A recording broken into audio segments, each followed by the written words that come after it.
All right, this is quite a lot of data in your latest article. I think it's fabulous. But one of the questions I know our viewers are going to have immediately is, how did you calculate this? Sure.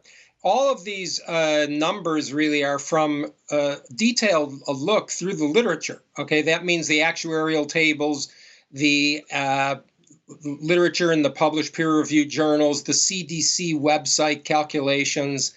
And this, by the way, is written by me, but also three colleagues at three other institutions, including economists, people who are familiar with computer statistical analysis, and engineers, and this sort of thing. So this is right out of the literature. We use the statistics. We didn't make anything up.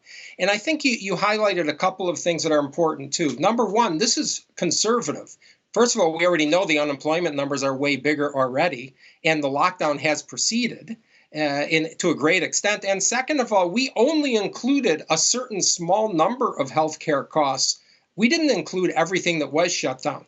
This is extremely conservative, but to put it into perspective, if you take the amount of lives lost from COVID-19 directly, that was one number, and we multiply that by two in other words, by every month that goes on with the lockdown. So we've already said 1 times COVID deaths and lives lost from the disease, and then each month is almost another one of those months. So we have triple the total damage from COVID-19 by the lockdown itself. And it's hard to argue with the data when you read through this. I spent a lot of time looking through this article, to look for ways to play the devil's advocate. Your data is right on the money. The one question I have is, there are scientists or economists or, computer statisticians who create models like this who still claim that the data shows that lockdowns are effective in stopping COVID-19 and more effective than had we left it open and just taken individual measures. How do you balance that or justify that claim with the data that you present in your article?